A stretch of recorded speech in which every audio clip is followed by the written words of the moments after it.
அகிலம் நியூஸ் ஊடக நண்பர்களுக்கு வணக்கம். நீங்கள் இணைந்திருப்பது அகிலம் நியூஸின் தலைப்புச் செய்திகளுடன். புவிசார் பதற்ற சூழ்நிலையில் அமெரிக்கா ஈரான் இராணுவ மோதல் உலகளாவிய எரிசக்தி சந்தை மற்றும் பொருளாதாரத்தில் கடுமையான தாக்கத்தை ஏற்படுத்தியுள்ளன. மேலும் உலக பொருளாதாரம் கடுமையான சரிவை சந்திக்கும் என்று பொருளாதார வல்லுநர்கள் எச்சரிக்கின்றனர். இந்த பின்னணியில் போர்ச்சூழல் ஏப்ரல் இறுதி வரை தொடர்ந்தால் உலக பொருளாதார வளர்ச்சி கணிசமாக குறையும் என்றும் உலக வர்த்தக அமைப்பு எச்சரிக்கின்றது. எரிசக்தி நெருக்கடியானது எரிபொருள் இறக்குமதியை பெரிதும் சார்ந்துள்ள ஐரோப்பிய நாடுகள் மற்றும் சீனா, இந்தியா, இலங்கை போன்ற நாடுகள் மீது கடுமையான பொருளாதார அழுத்தத்தை ஏற்படுத்தியுள்ளன. அதன்படி போக்குவரத்து செலவுகளை அதிகரிக்க வேண்டியிருந்தது. இலங்கைக்கு எரிவாயு வழங்கும் முக்கிய வழித்தடங்கள் மத்திய கிழக்கு வழியாக செல்வதால் எரிவாயு பற்றாக்குறை மற்றும் விலை போக்குவரத்து செலவு சுமார் 2 மடங்கு அதிகரிப்பதற்கான சாத்தியம் உருவாகியுள்ளது. சமீபத்தில் எரிவாயு விலைகளும் 2 முறை அதிகரித்துள்ளதுடன் எரிபொருள் இறக்குமதிக்காக அதிக டாலர்களை செலவிட வேண்டியிருப்பது நாட்டின் அந்நிய செலாவணி கையிருப்பு மீது கடுமையான அழுத்தத்தை ஏற்படுத்துகின்றது. தேசிய QR கொடுப்பனவு ஊக்குவிப்பு திட்டத்தை ஆரம்பித்து வைத்ததை தொடர்ந்து ஜனாதிபதி அனுரகுமார திசாநாயக்கவுக்கும் வங்கி மற்றும் நிதி நிறுவனங்களின் தலைவர்களுக்கும் இடையிலான சந்திப்பு நேற்று முற்பகல் ஜனாதிபதி அலுவலகத்தில் நடைபெற்றது. நாட்டின் டிஜிட்டல் மயமாக்கலின் ஒரு புதிய மைல்கல்லை குறிக்கும் வகையில் நேற்று ஆரம்பிக்கப்பட்ட தேசிய QR கொடுப்பனவு ஊக்குவிப்பு திட்டத்தை வெற்றி பெற செய்வதற்கு வங்கி மற்றும் நிதி நிறுவனங்களுக்கு வழங்கப்பட்டுள்ள பொறுப்புகளை இதன்போது ஜனாதிபதி தெளிவுபடுத்தினார். அத்துடன் இந்த முறைமையை மக்களுக்கு மிகவும் எளிதான மற்றும் ஏற்கக்கூடிய ஒன்றாக மாற்றுவதற்கு நாட்டின் வங்கி முறைமையிலிருந்து பெற்றுக்கொள்ளக்கூடிய ஒத்துழைப்புகள் குறித்தும் கலந்துரையாடப்பட்டது. இந்த திட்டத்தை செயல்படுத்தும் போது ஏற்படும் தடைகளை நீக்கி சமூகத்தில் இதனை விரைவாக பிரபலப்படுத்துவதற்கு எடுக்கப்பட வேண்டிய உடனடி நடவடிக்கைகள் குறித்தும் இதன்போது விரிவாக ஆராயப்பட்டது. எதிர்வரும் பண்டிகை காலத்தை முன்னிட்டு 7000 மெட்ரிக் டன் கொள்ளளவு கொண்ட LPG எரிவாயு கப்பலொன்று நாட்டிற்கு வந்துள்ளதாக லாப்ஸ் எரிவாயு நிறுவனம் தெரிவித்துள்ளது. எரிவாயு இருப்பை ஏற்றி வந்த ஆண்டோவர் என்ற கப்பல் வெற்றிகரமாக வந்து சேர்ந்துள்ளதாக லாப்ஸ் எரிவாயு நிறுவனம் கூறியுள்ளது. கப்பல் தற்போது ஹம்பாந்தோட்டையில் உள்ள லாப்ஸ் முனையத்திற்கு நிறுத்தப்பட்டுள்ளது. அதன்படி எரிவாயு சிலிண்டர்களை நிரப்புதல் மற்றும் விநியோகத்தை விரைவுபடுத்துவதற்கு தேவையான நடவடிக்கைகள் ஏற்கனவே எடுக்கப்பட்டுள்ளன.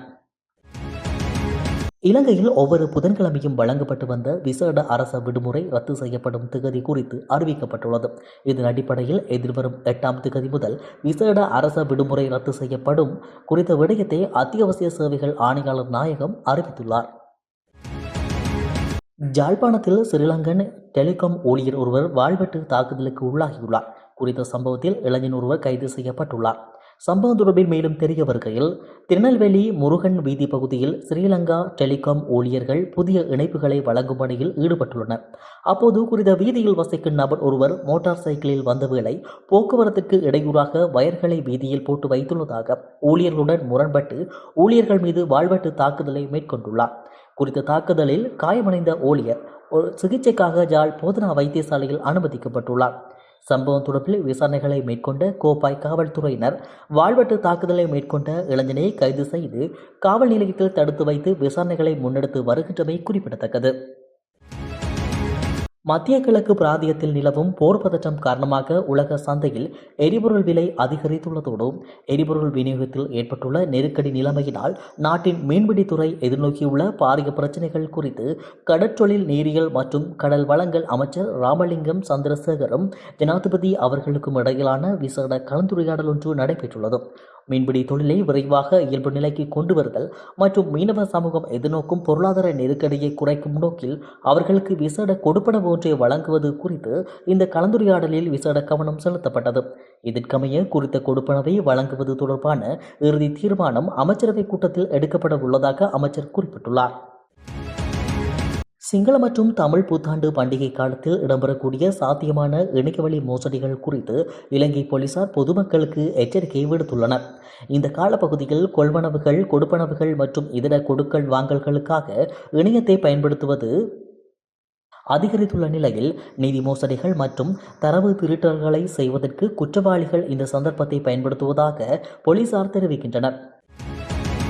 கொழும்பிலிருந்து ஜாழ்ப்பாணம் காங்கேசன்துறைக்கான ரயில் சேவைகள் மீண்டும் ஆரம்பிக்கப்பட உள்ளதாக ரயில்வே திணைக்களம் தெரிவித்துள்ளது.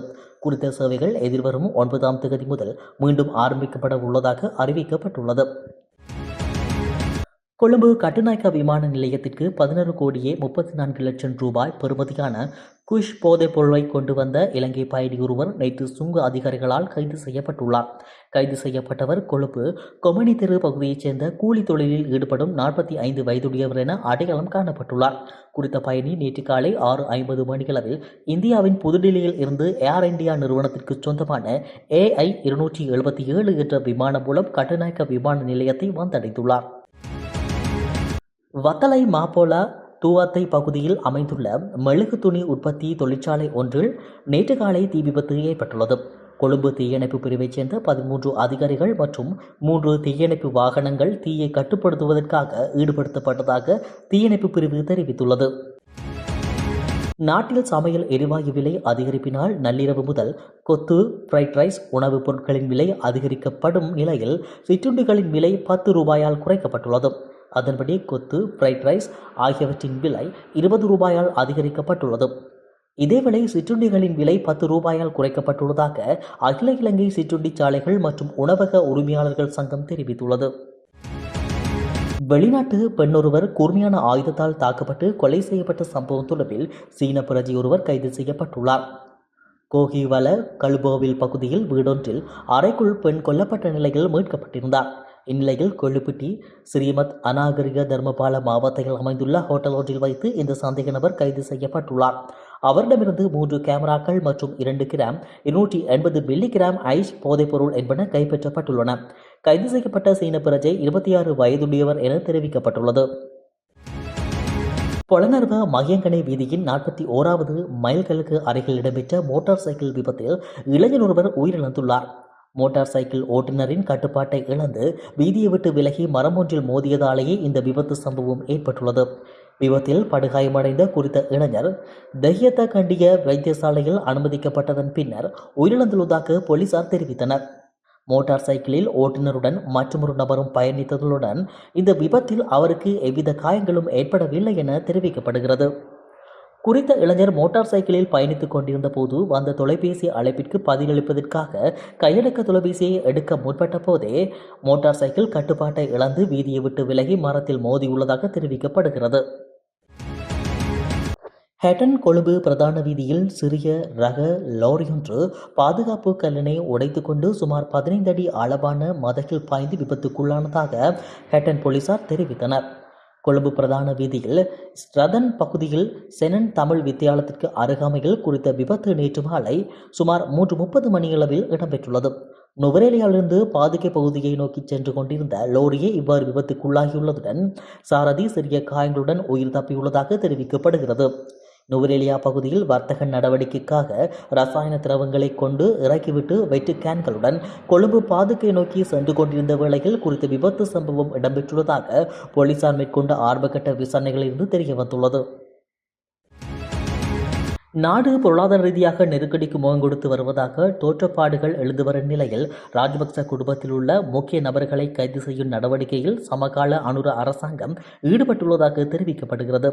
தேர்ந்தெடுக்கப்பட்ட நபர்களுக்கு எதிராக சட்டத்தை அமுல்படுத்துவதற்காக பாதுகாப்பு படைகளை சட்ட அமலாக்க பிரிவுகளையும் அரசாங்கம் பயன்படுத்துவதாக எதிர்க்கட்சிகள் குற்றம் சுமத்தியுள்ளன. இந்த குற்றச்சாட்டுகளில் சில பாதுகாப்பு அதிகாரிகளுக்கு வாய்மொழி உத்தரவுகள் வழங்கப்படுவது குறித்தும் சந்தேகங்கள் எழுந்துள்ளன. மேலும் அவற்றை எழுத்துப்பூர்வமாக கோரும் ஒரு போக்கு நிலவுவதாகவும் வட்டாரங்கள் தெரிவிக்கின்றன. இந்த நிலையில் அரசாங்கத்தின் அரசியல் முடிவுகளின் அடிப்படையில் ராஜபக்ச குடும்பத்தின் பல உறுப்பினர்களை கைது செய்யும் திட்டம் முன்னெடுக்கப்பட்டு வருவதாகவும் குற்றச்சாட்டுகள் எழுந்துள்ளன. இத்துடன் அகில நியூஸின் காலை நேர தலைப்புச் செய்திகள் நிறைவடைகின்றன. இதுபோன்ற செய்திகளை உடனுக்குடன் பெற்றுக்கொள்ள தொடர்ந்தும் அகிலம் நியூஸுடன் இணைந்திருங்கள். வணக்கம்.